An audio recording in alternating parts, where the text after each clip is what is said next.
संवत्सराणां शतां वेद्यं वास्तवमत्र वस्तु सीवरं तापत्रयोन्मूलनम्। परमाराध्यतम श्री श्री गुरुवर्ग की कृपा भिक्षा करते हुए मुंबई गौड़िया मठ में भागवत कथा के पंचम दिवस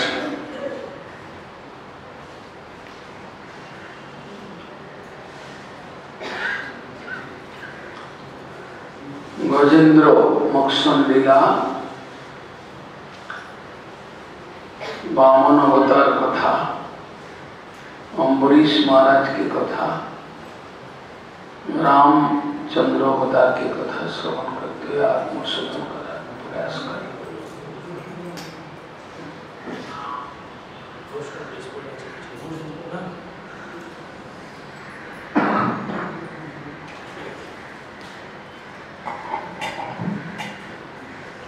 हरि अवतार भगवान का एक नाम है हरि। हरि अर्थात चित्तहारी। नरानं पापानि हरति, मनुष्य का पापहारी। अविद्या हरणात् इति हरि, अविद्या माया को हरण करते हैं हरि, और चित्त को हरण करते चित्तहारी। हरि नाम का बड़ा कलियुग में बड़ा प्रभाव है। हरि धनी से कली भागता है, पाप राशि भाग देता है। राक्षस दैत्य दानव जो विघ्नकारी वो भागता है। हरि पापोहारी, अविद्या क्लेशहारी, चित्तहारी। ये हरि नाम, हरि शब्द कैसे आया? भगवान किसी मनंतर में हरि रूप से प्रकट हुए थे। गजेंद्र को उद्धार करने के लिए पहले जन्मों में वो इंद्रद्युम्न राजा थे। गुरुजी आया, पूजा कर रहे थे। गुरुजी आया, पूजा बंद करके उठकर उनको सम्मान नहीं किया। उससे गुरु ने उनको अभिशाप दे दिया कि तुम गजजनी प्राप्त हो जाओ, स्तब्ध जनी। गज जो आंख छोटे होते हैं, अपना पूरा शरीर को नहीं देख पाते हैं। बुद्धि भी स्तब्धमती, बुद्धि का भी इतना विकास नहीं है। गजराज अभिशप्त होकर जन्म लेकर त्रिकुट पर्वत के पास किसी जंगल में अपना परिवार और साथियों को लेकर रहते थे। और उनको गर्मी का दिन था, तालाब में पानी पीने गए और कुछ पानी में स्नान करने गए, अपना स्त्री पुत्र परिवार बंधु बांधव सबको लेकर। भाग्यवश उसी सरोवर में ग्रह नक्र, जिसको कुम्मीर बोलते हैं, वो कुम्मीर वहां पर था। नक्र बहुत बड़ा नक्र। और नक्र ने देखा कि मेरा ये शांतिपूर्ण सरोवर में ये कौन सा उत्पाद आया, या हम तो शांति से यह जी रहे थे, लेकिन गजराज इतना सब बच्चों को लेकर, पत्नी को लेकर सब यहाँ पर आया और हमारा सरोवर को एकदम मिट्टीमय पानी कर दिया। ग्रह ने उनको उनका पैर पकड़ लिया बड़ा जबरदस्त और उनको पानी में खींच रहे हैं। और गजराज देखा कि मैं ग्रहग्रस्त हो गया, अपना शरीर को बचाने के लिए ऊपर आने का कोशिश कर रहा था। गज और नक्र का बहुत दिन तक युद्ध हुआ। नक्र हाथी को मारने के लिए और गजराज अपना प्राण को बचाने के लिए बहुत वर्ष तक लड़ाई किया। लेकिन उनके परिवार के सब सदस्य जब देखा कि नक्र के हाथ से अपना प्रभु को नहीं बचा सकते हैं, प्रभु पर आ गए। गजराज अकेला पड़ गए। पूर्व जन्म में यदि आप हरि भजन करते हैं, इस जन्म में आप हरि भजन कर रहे हैं, मान लीजिए कि आपको हरिधाम तक गति नहीं हो पाया, कर्मवश होकर आपको पुनः जन्म मिला, लेकिन ये जो हरिभजन किया उसका फल नष्ट नहीं होगा। गजराज उसका प्रमाण है। इंद्रद्युम्न राजा के रूप में अवतार के समय पर, जन्म के समय पर उन्होंने हरि आराधना किया था। उस हरि आराधना का फल उनको मिला जब अपना बेटा बेटी पत्नीगण सब ऊपर चले गए, उनको छोड़कर आंख में आंसू आया। बड़ा आर्त होकर देखा कि मेरा जीवन बचाने के लिए और कोई पथ नहीं बचा। अचानक उनको याद आया जिस मंत्र से वो हरि का आराधना करते थे, गजजनी में हरि का याद आया, हरि मंत्र का याद आया। ओम नमो भगवते वासुदेवाय, ऐसा मंत्र याद है। गजराज आर्त होकर, दुखी होकर, जीवन को विपन्न देखा तो अपना सूंड से सरोवर का पानी लेकर, कमल पुष्प को लेकर ऊर्ध्व दिशा में हरि का आह्वान किया, हरि को उपासना किया और इस विपत्ति से बचने के लिए हरि को पुकारा। जो हरि नाम आज कलियुग में हम लोगों को आसानी से कीर्तन, हरिनाम कीर्तन करने को मिल रहा है, जप करने को मिल रहा है। जो हरि का नाम हमारा समाज व्यवस्था के अंदर मृत्यु के बाद हरि नाम सुनाया जाता है, उनका रिश्तेदारों को, आत्मजनों को वही हरि नाम गजराज ने पुकारा है। और आंख का आंसू से एकदम आरती के साथ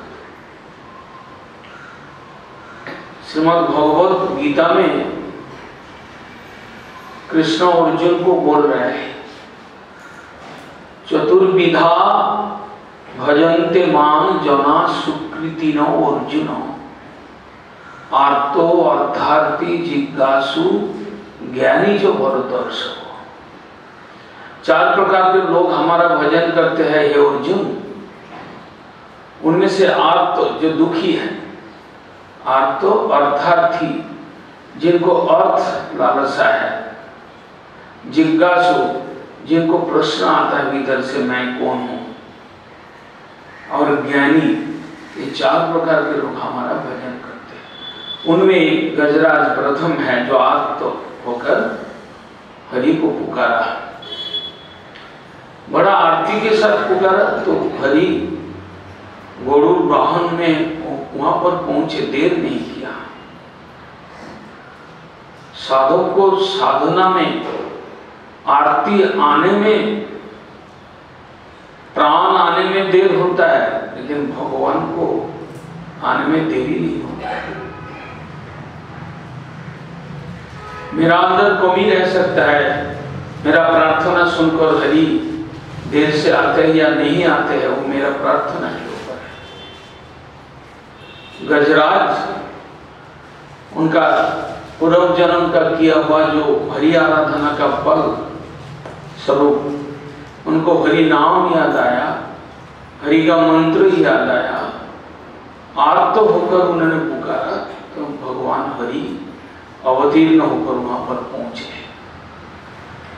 चक्र से अपना हाथी का सूंड पकड़कर थोड़ा ऊपर उठाया, पानी के ऊपर उठाया, देखा कि एक बहुत बड़ा नक्र हाथी का एकदम पैर को मजबूती से पकड़े हुए थे।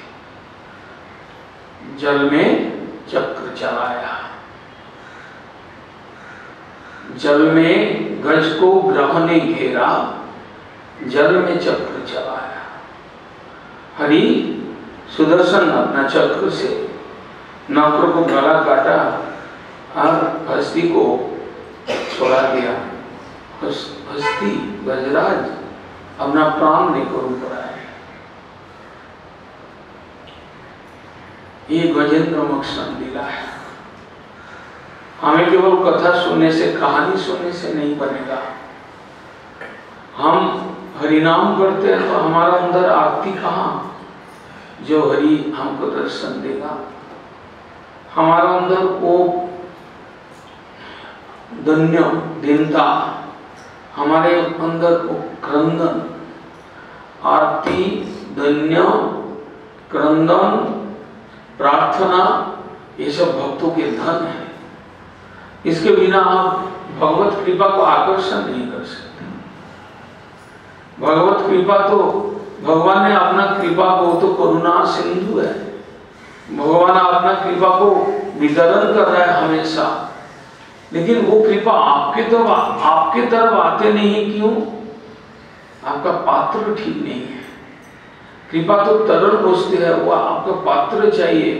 हृदय रूप पात्र को आप सफाई करेंगे, उसमें क्रंदन, दीनता, आरती, उसमें प्रार्थना, वो हृदय में भरा हुआ रहेगा तो निश्चित रूप से हरि प्रकट होकर आपको कृपा करेंगे।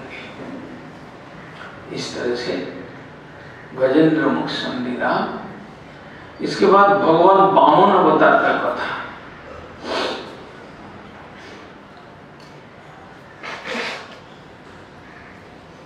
वामन अवतार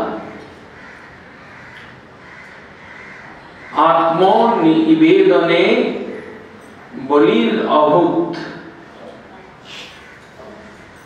बलि महाराज आत्मनिवेदन के माध्यम से भगवान का दर्शन पाया, भगवान का कृपा पाया। जैसे प्रहलाद महाराज ने स्मरण भक्ति से, स्मरणाख्य भक्ति से, जैसे सुखदेव जी कीर्तन आख्य भक्ति से, हरि कथा कीर्तन करते करते वो प्रेममय हो गए, प्रेम आप्लुत हो गया। जब भागवत कथा करते, हरि का गुण का वर्णन करते करते, परीक्षित महाराज श्रवण करते करते भगवान को दास तक पहुंच गए। दास भक्ति में हनुमान जी भगवान को प्राप्त किया। सख भक्ति में अर्जुन ने भगवान का कृपा लाभ किया। ऐसा ही आत्मसमर्पण में बलि महाराज भगवत कृपा पाकर धन्य हो गए। बड़ा अद्भुत कहानी है।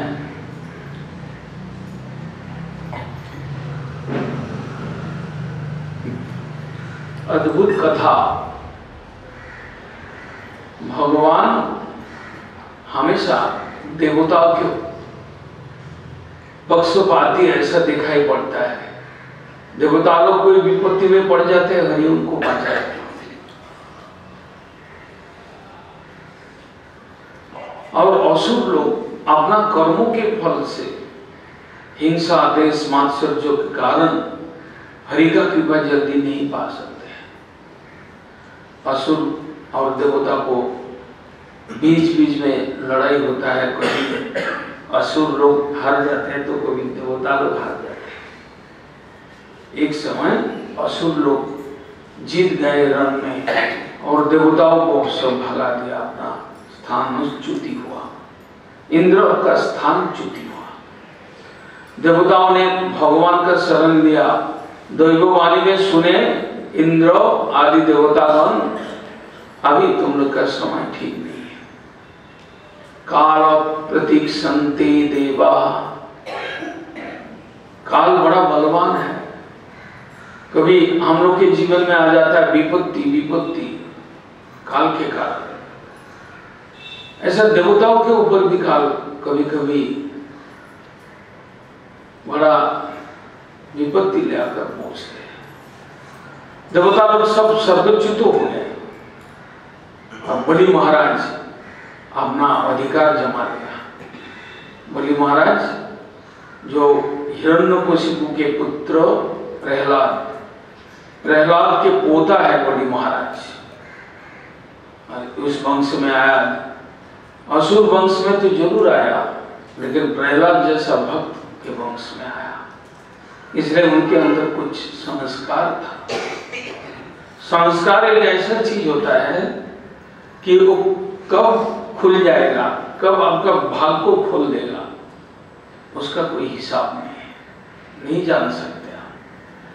कुसंस्कार और सुसंस्कार, भगवत भक्ति का संस्कार हो, आप कभी भी किसी विपत्ति में आप बच जाए।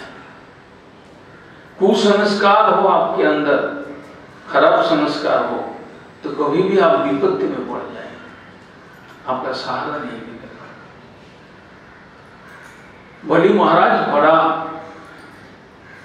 दाव के साथ शासन कर रहे थे, और स्वर्ग मर्त्य पाताल तीनों को, और उनका बड़ा दान करने का भी आदत था। दाने बद्ध बलि राजा, अपना एक बहुत बड़ा यज्ञ किया, जिसमें उदार होकर वो दान करने के मानसिकता लेकर यज्ञ शुरू किया।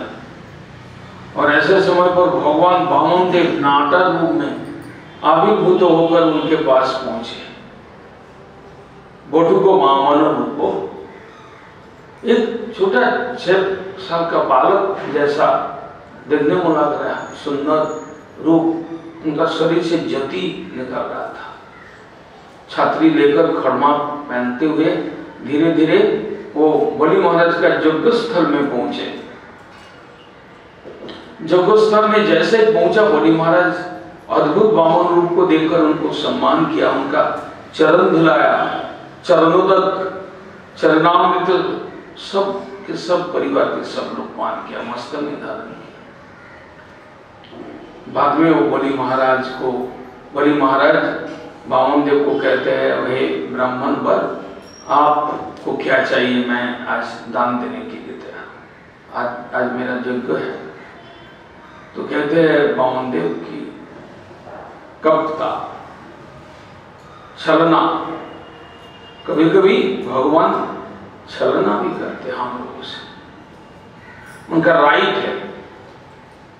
हम जब किसी अहंकार से, किसी प्रकार के अहंकार से हम जब मत्त हो जाते हैं, तो भगवान ही कृपा करने के लिए छल चातुर्य से हमें कृपा करते हैं। बलि महाराज के पास आए, छलना से आए, बोले कि मैं तो ब्राह्मण हूं, मेरा तो त्रिपग भूमि चाहिए, 3 पैर रखना और तपस्या करना है, इसलिए इतना भूमि चाहिए। तो बलि महाराज बोलते हैं, अरे क्या तुम पागल है, तुम बच्चे की तरफ बात करते हो, मैं तो एक भूखंड देने के लिए तैयार है, मैं तो एक छोटा राज आपको देने के लिए, छोटा शहर दे देंगे या छोटा 2-4 गांव आपको दे देंगे, आप क्या बोल रहे हैं, त्रिपद भूमि। कहते हैं नहीं, मैं तो तपस्या करना है, मैं लालच करना उचित नहीं है, यद्यपि मैं ब्राह्मण हूं, अंदर लालच तो रहता ही है, लेकिन आपके पास मैं लालच नहीं करेगा। छलना, कपट भाव से बोले।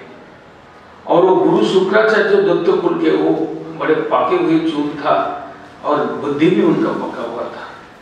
वो बलि महाराज को बोला, ना ना, इसको नहीं देना कुछ, हमको लगता है ये छलना करके आए विष्णु है, तुम्हारा सब कुछ लूट के ले जाएगा। बाहर से ऐसा उल्टा बोलते हैं, ऐसा दीनता दिखाता है, त्रिभुवन भूमि चाहिए बोलते हैं।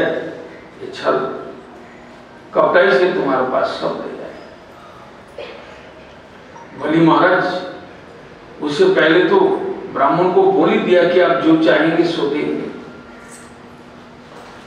बड़ा विपत्ति में पड़ गए। एक तरफ दान करने का वृत्ति से अपना वचन को निभाना, दूसरा तरफ गुरु का आदेश को मानना।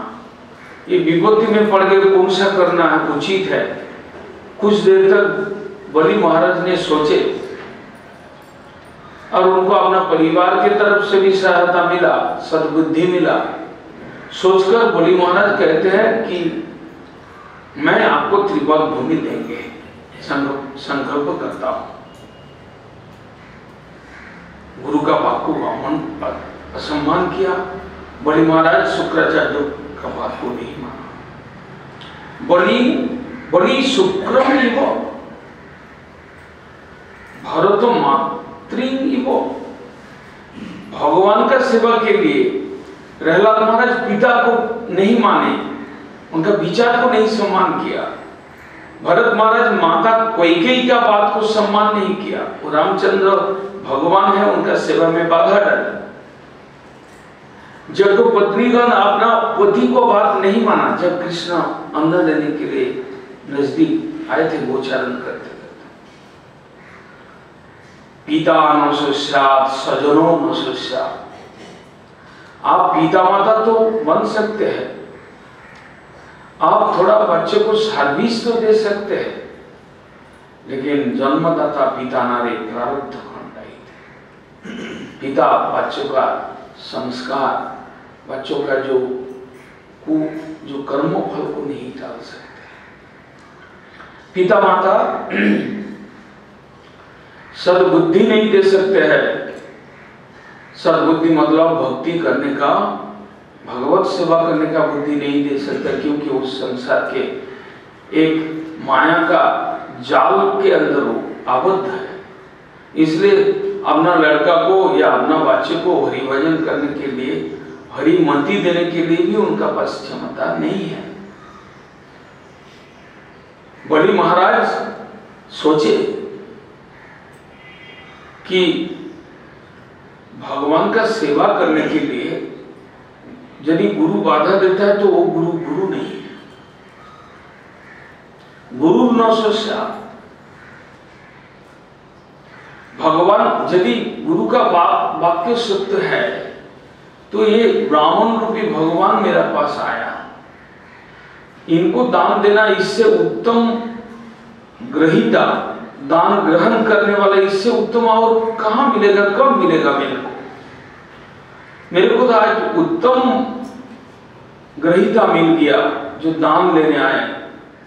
मेरा घर से वापस जाएगा, हम नहीं होने देगा। कितना भी विपत्ति आए, लेकिन मैं इस ब्राह्मण को, जिसको हमारा गुरुजी कहते हैं विष्णु है, मैं तो नहीं जानता कि विष्णु है या, मैं जानता हूं कि ब्राह्मण है आया, मैं इसको दान देंगे।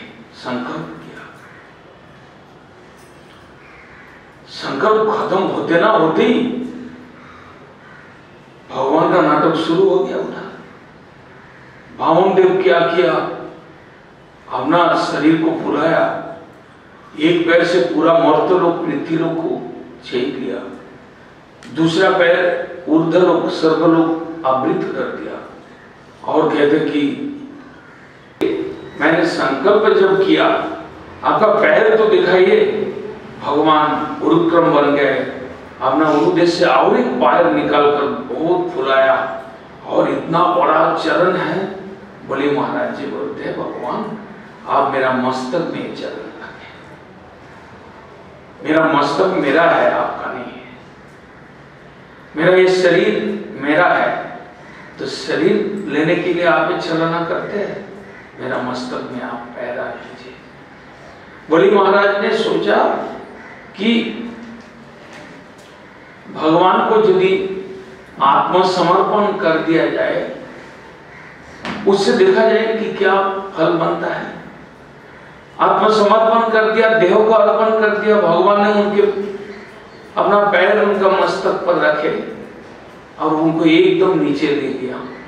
सुतल बलि महाराज को बोलते हैं भगवान कि तुम्हारा दान से मैं प्रसन्न हूं, तुम इस सुतल में रहो, सुतल का तुम राजत्व करो, सुतल में तुम राजा बनकर रहो, और तुम्हारा आत्म निवेदन के कारण मैं तुम्हारा दार पर दारी बनकर, पहरादार बनकर मैं यहाँ पर रहूंगा।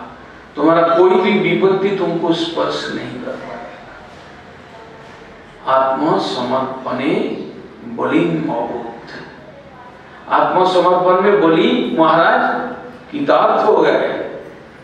बलि महाराज का दार पर भगवान दारी बन गए और जय जयकार हुआ। जितना सज्जन थे उस सभा के अंदर, यज्ञस्थल के अंदर, सब लोग बलि महाराज के जय जयकार किया कि बड़ा बुद्धिमानी किया आपने अपना शरीर को दे दिया। ये सचमुच विष्णु है और गुरु का वचन सत्य है, और आप यदि आपका शरीर को दे दिया, ऐसा मौका कहाँ मिलेगा। हरि को आत्मसमर्पित किया। हरि को कोई अगर आत्मसमर्पित करते हैं, उसका जीवन का जितना दुख, जितना क्लेश सब समाप्त। आत्मसमर्पणे केला अभिमाना नाही करो निज रक्षा विधान। आत्मसमर्पण अगर भगवान में हो जाए तो आपका अपना रक्षा के लिए और कुछ आपको कुछ काम नहीं बचता है, भगवान ही आपको बचाएगा। ये आत्मसमर्पण का है। नवदा भक्ति के अंदर प्रहलाद का स्मरणाख्य भक्ति, सुखदेव का कीर्तनाख्य भक्ति, परीक्षित महाराज का श्रवणाख्य भक्ति, हनुमान जी का दास्य भक्ति, बलि महाराज का आत्मसमर्पण भक्ति। जय जयकार हुआ। बलि महाराज कृतार्थ हो गए। हम दान देके कितना जस इकट्ठा करते, दान से तो जस इकट्ठा होगा, जस से मेरा अहंकार बढ़ेगा। और सचमुच बलि महाराज के अंदर सूक्ष्म रूप से अहंकार प्रकट हुआ था। उसको दलन करने के लिए, उसको समाप्त करने के लिए भगवान छलना करके आए उनका यज्ञ स्थल में। बलि महाराज एकदम अपने को कृतार्थ माना कि आज मैं फ्री हूं। यज्ञ करके, दान करके जो अहंकार, वो अहंकार मेरा, भगवान ने वो अहंकार को मेरा समाप्त कर। इसलिए ये सब सारे कथा के अंदर से हमें शिक्षा लेना चाहिए कि जड़ अहंकार वो हमें विपत्ति को ओर ले जाएगा। और भगवान यदि हम भगवान के चरण में समर्पित करते अपने को, मानस देह गेह जो किछु मोर और पिनु त्वा पदे नंद किशोर।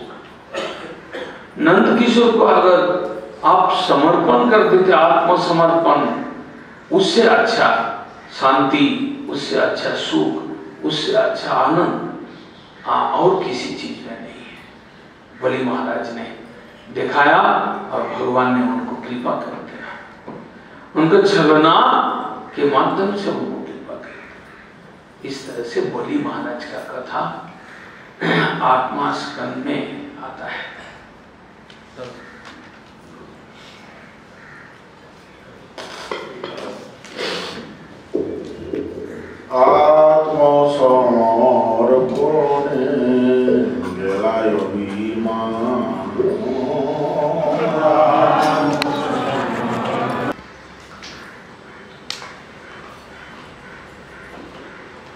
भागवत में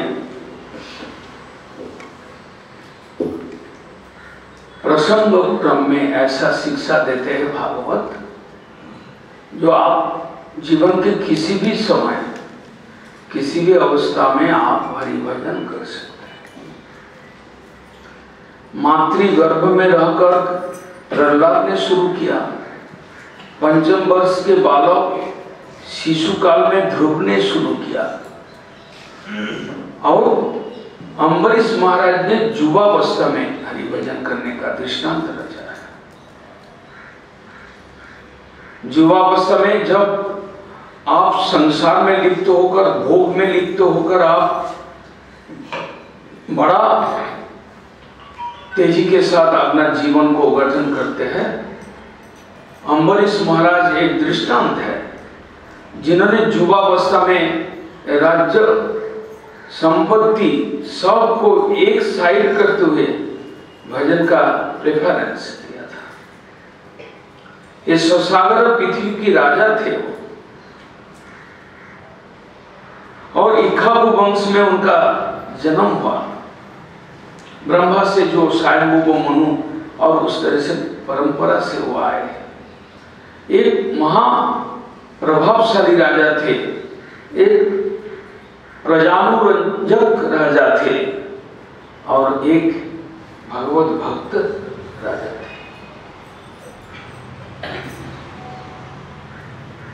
पूरे राजकार्य अपना सेनापति को, अमात्यगण को लेकर उन्हीं में अपना न्यस्त करके वो स्वयं हरि आराधना में लिप्त थे। स्वयं मंदिर बनाकर घर के अंदर उस मंदिर का पोछा लगाना, फूल तोड़ के ले आना, चंदन रगड़ना, सब अपना हाथ से करते थे। हरि अर्चन।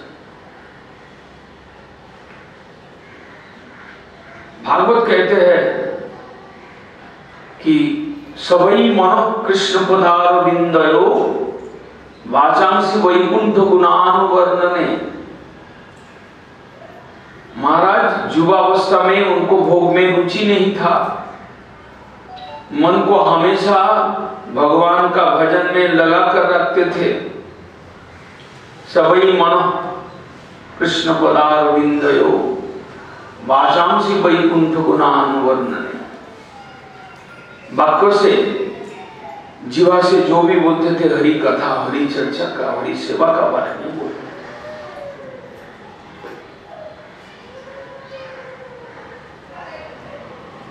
अपना जितना इंद्रियां हैं, हम श्रोता को समझना चाहिए, हमारा पास ऐसा कुछ पार्ट्स है जिससे केवल भोग नहीं, भक्ति भी कर सकते। हमारा अंदर 10 इंद्रियां हैं, पंच कर्मेंद्रिय, पंच ज्ञानेंद्रिय और मन। ये भोग के लिए, संसार में कर्म करने के लिए जैसा ये यथेष्ट है, ऐसा ही भक्ति करने के लिए भी ये 11 इंद्रियां, आप इसको पूर्ण रूप से आप भक्ति में लगा सकते हैं, आप कृतार्थ हो सकते हैं। आप आंख से अम्बरीश महाराज भगवान का रूप को देखते थे, भगवान का तीर्थ स्थान को देखते थे, भगवान का भक्तों को देखते थे। कान से भगवान का कथा सुनते थे, भगवान का चर्चा करते थे, और वाक्य से वो भगवान का कीर्तन करते थे। नासिका से भगवान का प्रसादी चंदन का घ्राण लेते थे, जीवा के द्वारा भगवान का प्रसाद आस्वादन करते थे। तक जो अपना शरीर में जो तक होता है वो भक्तों का चरण स्पर्श का काम में लगाते थे। इसी तरह से हाथ से भगवान का सेवा करना, पैर से भगवान का मंदिर परिक्रमा करना, ये पंच कर्मेंद्रियां और पंच ज्ञानेंद्रियां सबके पास है। मनुष्य के पास, मनुष्य के अंदर और एक चीज एक्स्ट्रा है जो पशु पक्षी जानवर में नहीं होता है, पूर्ण रूप से नहीं होता है। विवेक, बुद्धि, विवेक, अच्छा बुरा समझने का जो शक्ति। इस तरह से हरि भजन के अनुकूल हमारा शरीर है।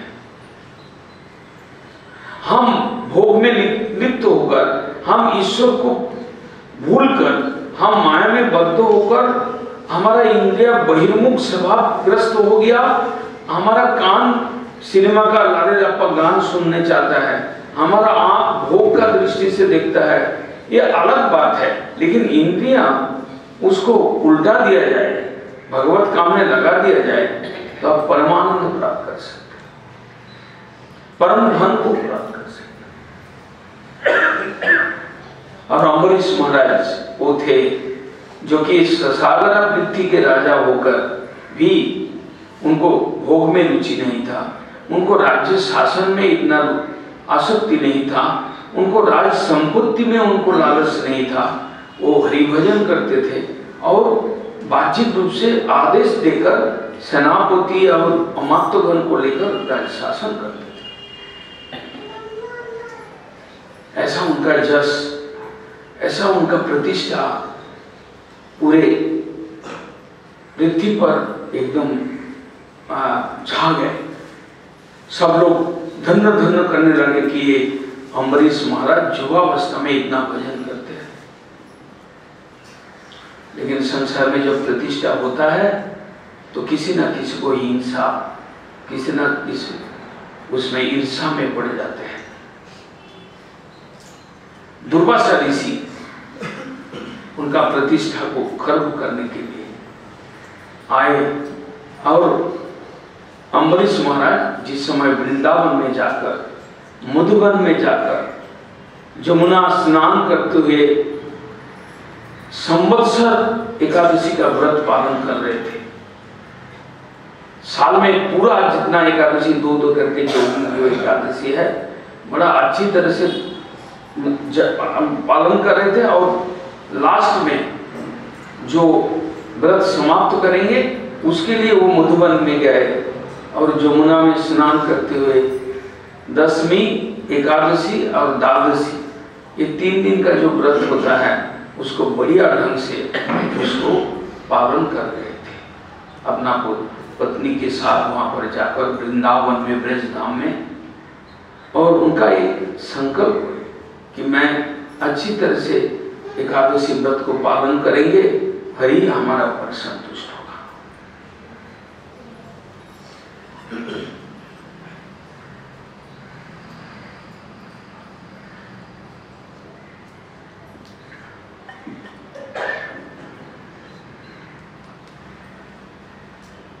एकादशी व्रत पालन किया, द्वादशी में अपना स्नान किया, पूजन शुरू किया और जितना ब्राह्मण और ऋषि मुनि लोगों को, अतिथि को प्रसाद खिलाकर तब वो पालना करेंगे एकादशी का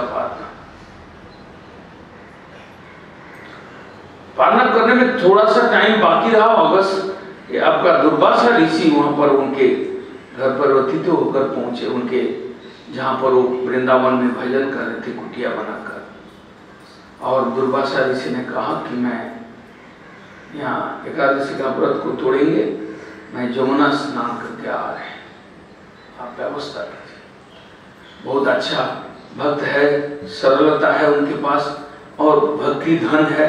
और उन्होंने इतना कुछ नहीं समझ पाया। उन्होंने कहा कि ऋषिवर आप जब आए तो आप प्रसाद लीजिए, हम धन्य हो गए। बाद में जानबूझकर पालना का समय अतिवाहित हो रहा है, जानबूझकर वो दुर्वासा ऋषि ने जमुना से नहीं आ रहे, तो महाराज क्या करेंगे? अपना राज दरबार में जो पुरोहित लोग थे उनसे पूछा कि कैसे होगा, हमारा तो समय बीत रहा है। ब्राह्मण लोगों से पूछा तो कहते हैं कि आप चरणामृत ले लीजिए, चरणामृत से पालन कर सकते हैं। चरणामृत लिया और दुर्वासा ऋषि ने अंतर्जामी के रूप में देख लिया कि राजा मेरे को प्रसाद नहीं सेवन कराया और आपने व्रत का पालन कर लिया, तो एकदम क्रोधित होकर आया और अपना केश को तोड़कर, जटा को तोड़कर एक कृत्वा बनाया, अपदेवता को बना दिया कि अपदेवता को बोले कि अम्बरीश महाराज को खा डालो, जला दो, इसका परिवार को जला दो, इसको जला दो।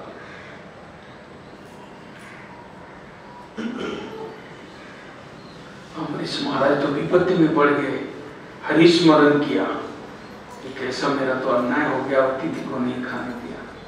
वो अपना गलती को देख रहे हैं।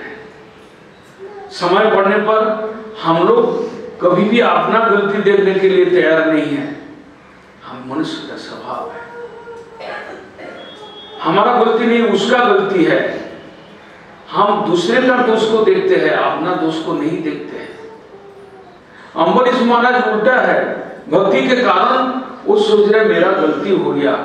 वो जब कृत्य उनको पास जा रहे हैं तो अपना बिना एकदम विचलित नहीं हुए, और तब तक भगवान का सुदर्शन चक्र वहां पर पहुंच गया है और उस तो अपदेवता को छिन्न भिन्न कर दिया, काट करके टुकड़ा टुकड़ा कर दिया, समाप्त कर दिया। अम्बरीश महाराज देखा कि अरे मेरा पास विपत्ति आया, मैं अन्याय किया और ये विपत्ति का आंच मेरे तक पहुंचने नहीं दिया।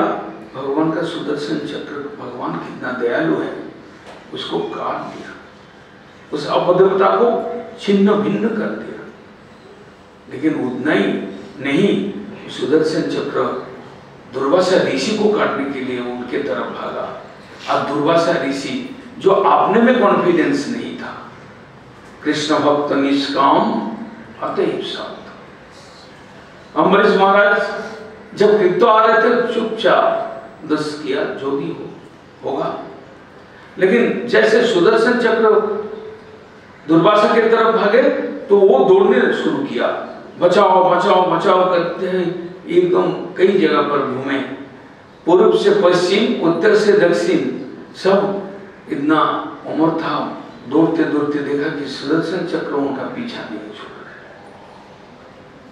सुदर्शन चक्र का एक स्वभाव है कि कृष्ण भक्त के प्रति तुम अत्याचार करोगे, मैं तुमको जान से बचने नहीं देगा। दौड़ रहे। दुर्वासा ऋषि बहुत मुश्किल में पड़ गए, अपना प्राण संकट आया। तब उसने सोचा कि मेरे को कौन बचा सकते हैं। ब्रह्मा विष्णु महेश, मेरा ऊपर में जो तीन देवता है उनके पास चलते हैं। ब्रह्मा के पास गए, बोला कि मेरा प्रभु का अस्त्र है, मेरा कंट्रोल नहीं है इसमें, मेरा कोई शक्ति नहीं है। शिव जी के पास गए, वो भी बोला कि अरे ये तो प्रभु का, मेरा पास तो त्रिशूल है, उस सुदर्शन चक्र के नीचे है, कम क्षमता से, तुम विष्णु के पास जाओ। दौड़ दौड़ के विष्णु के पास गए और एकदम विष्णु के चरण में पड़ गए कि वो कहते हैं कि मेरे को बचाइए, आपका सुदर्शन चक्र मेरा पीछा नहीं छोड़ा। बड़ा शांति के साथ भगवान विष्णु ने बैठाया उनको, क्या ऋषिवर, मैं भी आपको बचाने में असमर्थ हूं। ये सुदर्शन चक्र मेरा है, लेकिन ये मेरा अधीन तो है, लेकिन मैं एक चीज का अधीन हूं, मैं कृष्ण भक्त के अधीन हूं। तुम्हारा अपराध कृष्ण भक्त के चरण में हुआ और मैं इसको मना नहीं कर सकते, इस बारे में वो स्वाधीन है। मैं इसको आदेश भी नहीं दे सकता हूं क्योंकि मैं एक पराधीन हूं। अहं भक्ता पराधीन जसदंतैव द्विज साधु विग्रस्त हृदय भक्तै भक्त जन प्रिय। विष्णु ने कहा कि दुर्वासा, मैं तो भक्त के अधीन हूं, जो सुदर्शन चक्र मेरा घूम रहा है मैं उसको आदेश दे नहीं सकता हूं क्योंकि तुम्हारा अपराध भक्त के चरण में हुआ, इसलिए मैं इस चक्र को कुछ नहीं बोल सकता हूं। मैं वहां पराधीन हूं, भक्तों के रक्षा के लिए इस चक्र है और किसी काम में यूज नहीं किया जाता है। जिस समय गजराज ने विपत्ति में पड़ा तो चक्र लेकर मेरा भक्त गजराज इंद्रद्युम्न राजा को मैंने रक्षा किया। ये सुदर्शन चक्र भक्तों की रक्षा करने के लिए है। तुम कृष्ण भक्त अम्बरीश को नाश करने के लिए सोचा, वो तुम्हारा बहुत बड़ा अपराध है, उस अपराध सहन नहीं कर सकता है चक्र, ये तुमको खा के ही रहेगा, तुमको काट के रहेगा, तुमको टुकड़ा टुकड़ा कर देगा, इसका ये स्वभाव है। मैं इसको आदेश नहीं दे सकता, मैं अधीन हूं भक्त के, यहां पर मेरा स्वतंत्रता स्तब्ध है।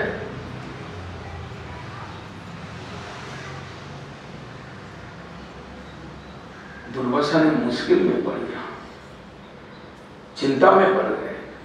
भगवान बोले कि मैं तुमको उपाय तो बोल सकता हूं, इस सुदर्शन चक्र से बांचने के लिए मैं जो पथ है, रास्ता है, मार्ग है, मैं तुमको बोल सकता हूं। तुम यहां से कुछ नहीं, दौड़ दौड़ के जाओ, जहां से तुम यात्रा स्टार्ट किया था वहीं पर समाप्त करो। अम्बरीश महाराज तुम्हारा खाए बिना वो भी भूखा है अभी तक। 1 साल तक अगर एक दुर्वासा ने घूमे, 1 साल पानी पीकर रहा अम्बरीश महाराज कि मेरा अतिथि, मैं उसको ना खिलाकर मैं नहीं खा सकता हूं, चाहे हमारा व्रत का फल जाए। तुम उसके पास जाओ, उसके पैर पकड़ लो, उसको कृष्ण भक्त तो बड़ा दयालु होता है, वो तुमको निश्चित रूप से क्षमा करेगा। सुदर्शन चक्र गायब हो जाएगा, वही राजा अम्बरीश राजा सुदर्शन चक्र को थमा सकता है। वो कहेगा कि सुदर्शन चक्र इस ब्राह्मण को, इस ऋषि को बचा लीजिए, मेरा कोई पुण्य हो उसके बदला में, तो सुदर्शन चक्र गायब हो जाएगा, तुम जल्दी जाओ। दुर्वासा ऋषि ने देर नहीं किया और वहां से चल दिया, एकदम जहां अम्बरीश महाराज है वहां पर पहुंचे। अम्बरीश महाराज के पैर में पड़ गया, तब तक अम्बरीश महाराज ने उनके चरण में पड़ गया। ये अपराधी मान रहे थे दुर्वासा ऋषि, उससे पहले वो कृष्ण भक्त अपराधी अपने को मान रहे थे कि मैंने अन्याय किया, मैंने इनको प्रसाद ना खिलाकर मैंने चरणामृत पी लिया। दोनों को प्रणाम कर रहा है। उसके बाद अम्बरीश महाराज ने बोला, हे सुदर्शन चक्र, तुम इसको छोड़ दो, मेरा अतिथि है, ब्राह्मण है, ऋषि है और मेरा शरण में है, इनको बचा दो। इनका जो भी पाप है, अपराध है, मेरा पुण्य के बदला में आप इसको क्षमा कर दीजिए। तो सुदर्शन चक्र गायब हो गया।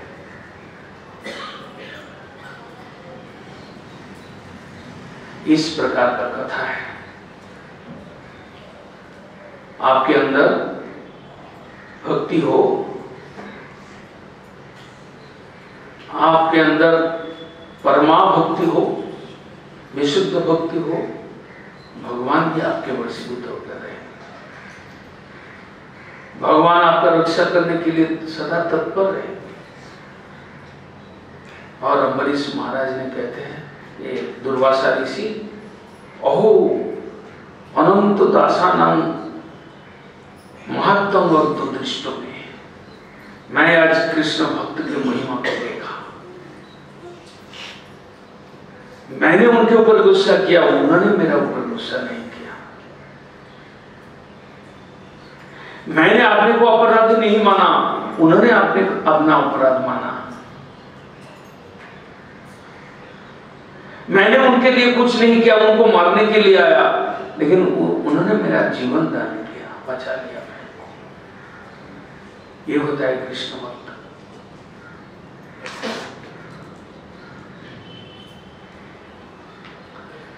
आप कृष्ण कथा सुनेंगे, आप लोग श्रद्धा के साथ सुन रहे हैं, स्थिर होकर सुन रहे हैं। यदि ऐसा भक्ति, जैसे जैसे आप सुनते जा रहे हैं, ध्रुव महाराज का भक्ति, प्रहलाद महाराज का भक्ति, अम्बरीश महाराज का भक्ति, ऐसा कान में सुनते सुनते यदि आपके अंदर से विशुद्ध भक्ति करने का यदि इच्छा हो जाए, जग जाए आपके हृदय में, तो एक कथा के माध्यम से आपका जीवन सार्थक हो। अम्बरीश महाराज का जय जयकार हुआ और दुर्वासा ऋषि अपना प्राण लेकर घर में वापस गए।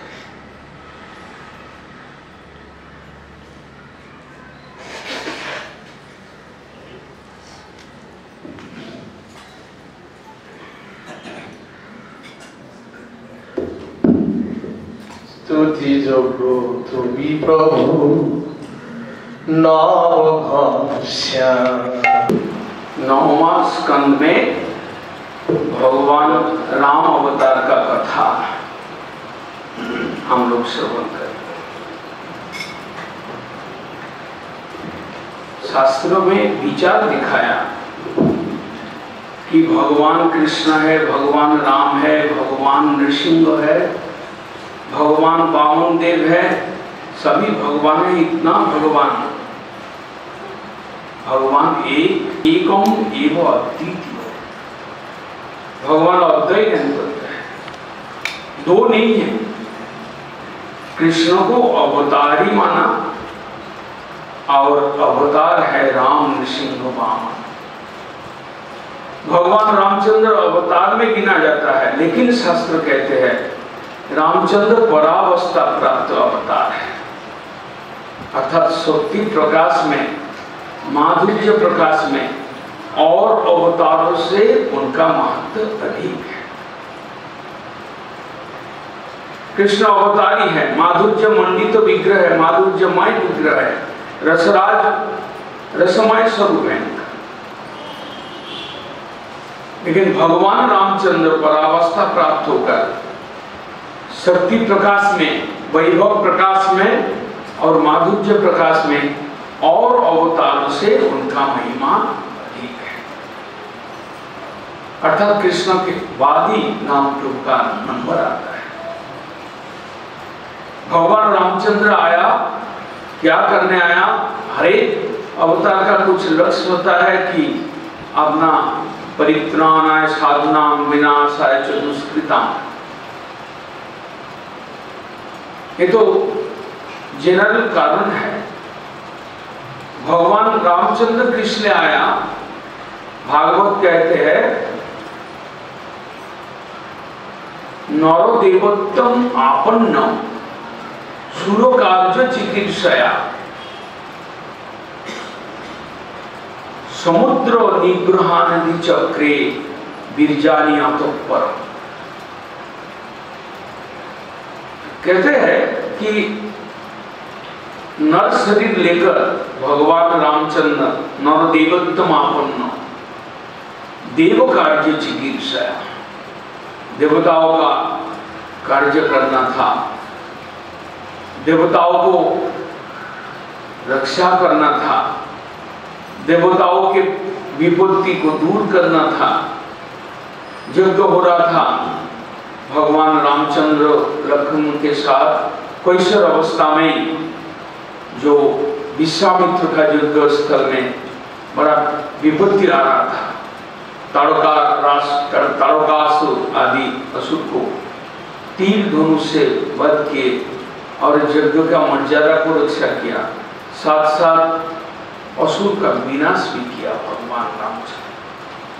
सुरो देवोत्तम आपन्न समुद्र निग्रहानदि चक्रे बिरजानी अतःपरम। भगवान रामचंद्र ने समुद्र को निग्रह किया। हम लोग धीरे धीरे सुनेंगे कैसे उनकी लीला में समुद्र निग्रहण आदि चक्रे बिरजानी अतःपरम। रामचंद्र का प्रभाव, वीर्य, शक्ति उन्होंने दिखाया। अपना जीवन में, अपना नरस रूप में जैसे प्रभाव, ईश्वरता, ऐश्वर्य दिखाया, उसके साथ साथ अपना मधुरता भी दिखाया भगवान रामचंद्र।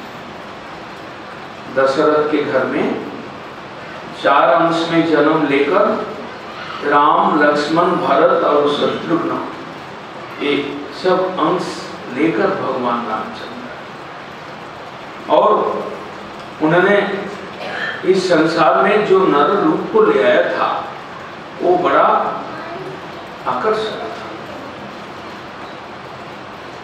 जैसे कृष्ण आकर्षण में सबसे आगे है, तो रामचंद्र भगवान भी अपना कमनीय रूप लेकर आए और दंडकारण्य में, यहाँ पर नासिक के पास,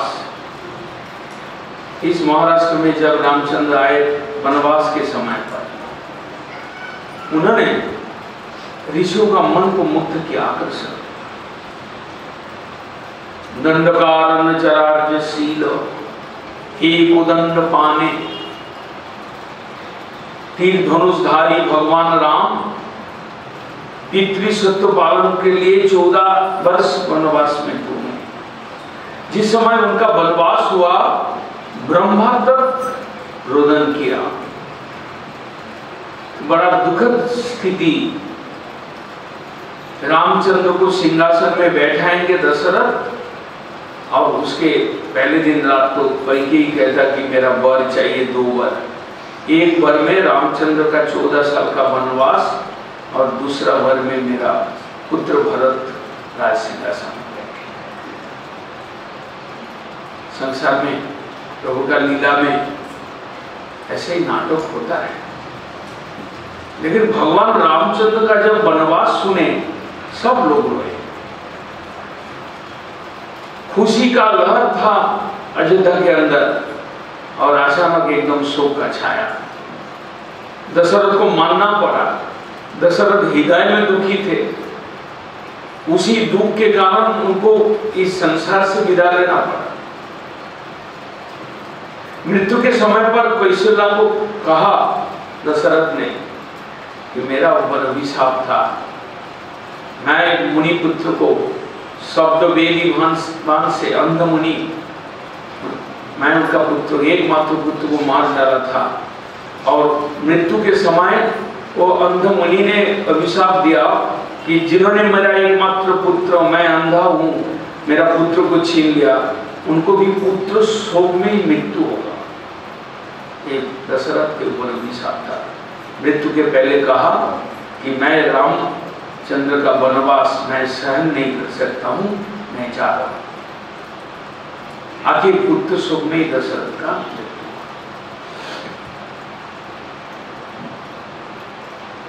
तब तक भगवान का लीला शुरू हो गया। भगवान तो लीलामय पुरुष है। जन्म से लेकर अंतर्ध्यान तक उनका लीला चलता रहा, और कैशोर अवस्था में ताड़कासुर आदि को वध किया। फिर अहल्ला पाषाण हो गए थे, ऋषि अभिशाप में उनको मुक्त किया। फिर वो हरधनु को भंग करते हुए सीता को विवाह किया। जनकराज जनकपुरी में जाकर सीता को विवाह किया। फिर पितृवियोग हुआ। फिर उसके बाद परशुराम के साथ उनका युद्ध भी हुआ। बाद में सीता को लेकर जब वो आए, विवाह हुआ, उसके बाद सीता वियोग एक घटना आया। ये महाराष्ट्र के अंदर नासिक तीर्थ में शूर्पणखा का नासिका छेदन किया, इसलिए स्थान का नाम है नासिक। रामचंद्र भगवान का लीला पीठ। वनवास करते करते रामचंद्र, सीता और लक्ष्मण जो उनके साथ में थे वो इधर आया। लेकिन शूर्पणखा जो रावण के बहन है, उन्होंने रामचंद्र का रूप देखकर आकृष्ट हो गए, विवाह करने के लिए चाहा। रामचंद्र भगवान ने कहा मैं तो शादीशुदा हूँ, मेरा भाइया अभी तक शादी नहीं किया लक्ष्मण, उनको अगर शादी करना है तो उनके पास जाओ। शूर्पणखा ने लखन के पास गए। लखन बोला अरे तुम पागल हो, तुम नहीं जानते हो कि मेरे को जो शादी करेगा उसको दासी बनना पड़ेगा। भगवान राम का सेवा के लिए, सीता का सेवा के लिए उनका समर्पित होना पड़ेगा। तो शूर्पणखा तो विपत्ति में पड़ गया। वो पुनः गए राम के पास कि आपको शादी करना है। रामचंद्र ने बोला लक्ष्मण उचित शिक्षा दे दो और को भी शादी करने के लिए इधर ना आए। इसका नाक और कान को छिन्न कर दिया। कोई पुरुष और दोबारा उनके तरफ ना जाए। रोते रोते रोते रोते रावण के पास गए और कहते हैं भैया मैं राम को शादी करने के लिए गया था, लेकिन उनके पत्नी सीता इतना सुंदरी है, तुम उसको अगर हरण कर लेगा मेरा दिल में शांति आएगा। उनके बात पर रावण ने सीता को हरण कर।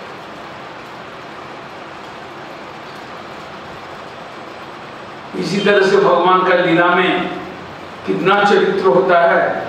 शूर्पणखा ने उसके बाद समुद्र में स्नान करते हुए अपना प्रतिज्ञा किया कि मैं इस जन्म में ना हो, लेकिन वही रामचंद्र को मैं शादी करूंगा। वही शूर्पणखा बाद में कुब्जा बनकर मथुरा में आए और भगवान से उनका मिलन हुआ था। वही शूर्पणखा कृष्ण अवतार में हितार्थ हुए।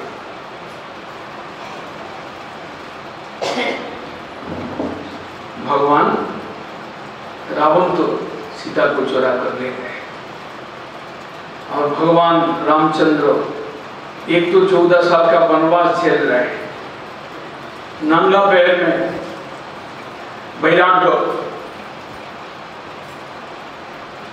हम लोग भोगी है, वैराग्य बात को नहीं ज्यादा समझ पाएंगे, लेकिन वैराग्य बिना कोई पद भी नहीं है। हम लोग को निकालने के लिए, इधर से निकाल जाने के लिए हमको कुछ त्याग करना ही पड़ेगा। भगवान स्वयं त्यागी थे, आप नहीं त्याग कर पाएंगे। एक पितृ वाक्य सत्य करने के लिए उनको 14 साल खुशी से जंगल में निकल गए भगवान। त्याग वैराग्य एक ऐसा संपद है जो आपको दुख से सुख की ओर ले जाएगा, चरम सुख की ओर धकेल देगा। भोग में, कर्मों में सुख नहीं है, इसमें दुख ही दुख है। इसके लिए तो व्रत का विधान है, इसीलिए तो त्याग का विधान है, इसीलिए तो वैराग्य का विधान है। राग, अनुराग, विराग।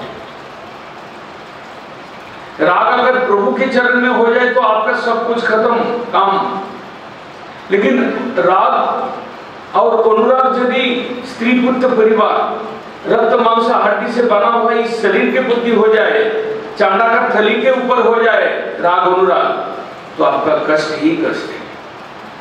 इसके लिए शास्त्रों में वैराग्य धर्म का वर्णन है। राग, विराग, अनुराग, विगत राग। आप इस संसार में आए, मजा करें, खाएं पिए, सबसे मिले, लेकिन अनुराग ना हो किसी के प्रति, एकमात्र ईश्वर छोड़कर।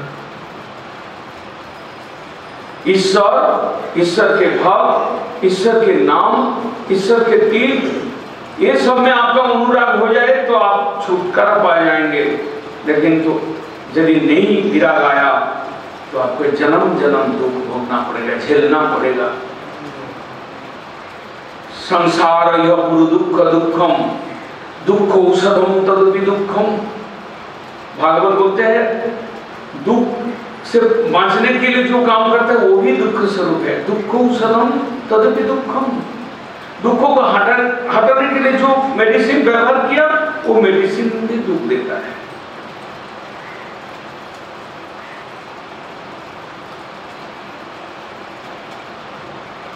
चौदह साल, 1 साल नहीं। अपराधी लोग कैद में जाकर, जेल में जाकर अपना रोटी पानी उनको मिलता है और समय बिताता है। और भगवान ने भीख मांगते हुए इस भारतवर्ष के हर तीर्थ स्थान में भ्रमण किए।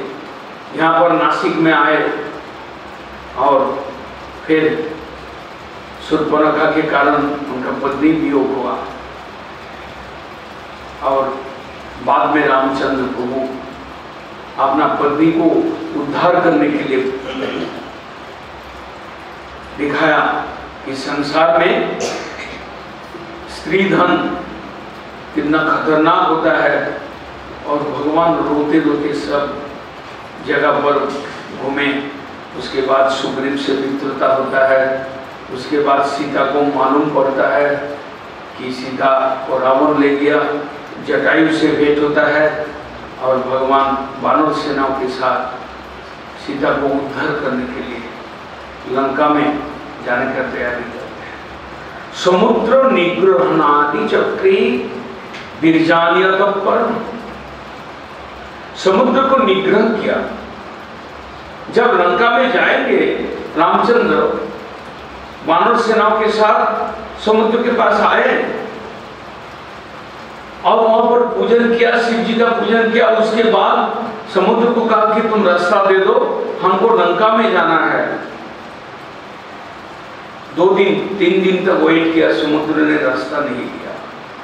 इसलिए तीर धनुष उठाया समुद्र को मारने के लिए।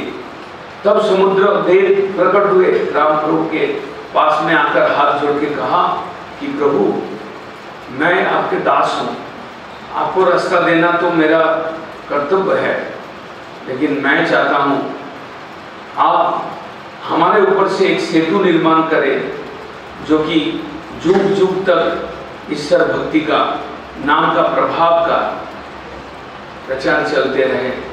आप वानर सेनाओं के साथ आप पत्थर राम नाम लिखकर इधर छोड़ देंगे और उससे पत्थर तैरता रहेगा और उससे सेतु बंधन करके आप लंका में जाएं। ये मेरा इच्छा है, विनती है, प्रार्थना है।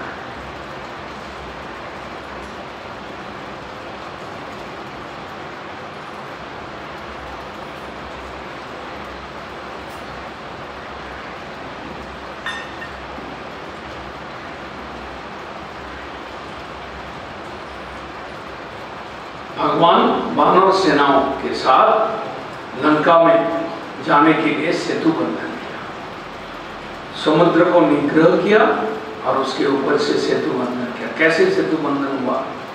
आज के साइंटिस्ट भी फेल्यूर। वो सैटेलाइट देखकर देखता है कि समुद्र के अंदर से अभी भी वो सेतु है नीचे। नास्तिक को बात इतना ग्रास कर रहा है तो कोई कहता है बकवास है। भगवान वानर सेनाओं को कहा कि राम नाम का उच्चारण से नाम इसको लिख कर छोड़ो। हनुमान ने सब वानर सेना को आदेश दिया कि प्रभु का नाम में क्या ताकत है, वो लोगों को मारो।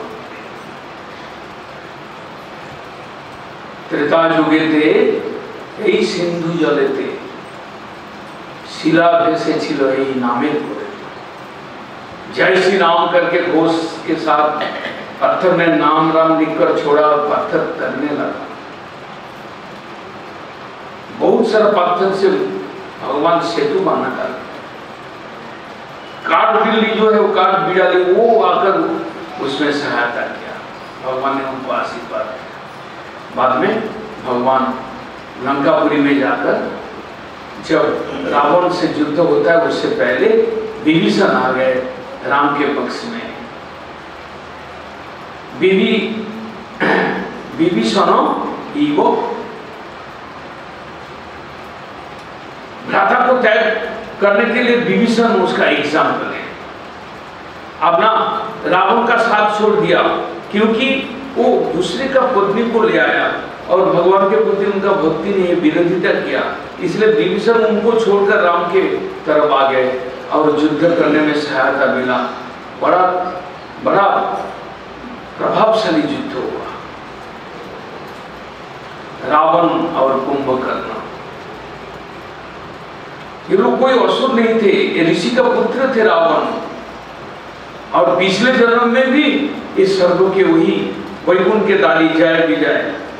पहला जन्म में हिरण्याक्ष हिरण्यकशिपु, दूसरा जन्म में रावण और कुंभकर्ण, तीसरा जन्म में शिशुपाल और दंतवक्र।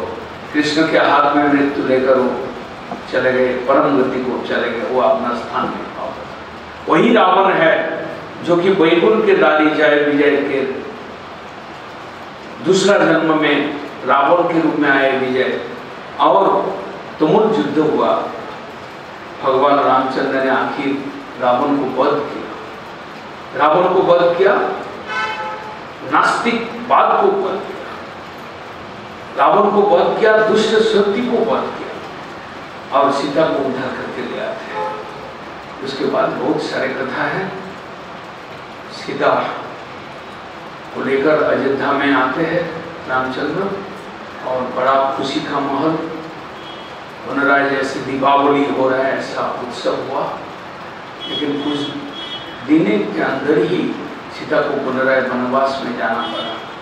रामचंद्र जो मर्यादा पुरुषोत्तम थे, उन्होंने मर्यादा रक्षा करने के लिए कई प्रजा ने उनका वाइफ के साथ, उनके स्त्री के साथ सीता का दृष्टांत दिया और आपने को राम के साथ जोड़ दिया।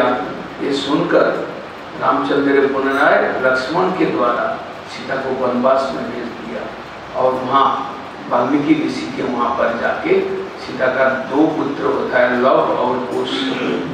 और उसके बाद भगवान रामचंद्र, सीता का अग्नि प्रवेश हुआ और भगवान रामचंद्र ने कुछ दिन राज्यत्व करने के बाद सशरीर में अपना भक्तों को लेकर वैकुंठ धाम में, परम धाम में हम लोग कल कृष्ण लीला को श्रवण करेंगे। आज यहाँ तक समाप्त करते हैं। पंचा पत्र भस्य कृपा सिंधु वैवच दानं पावने भो ओ वंदे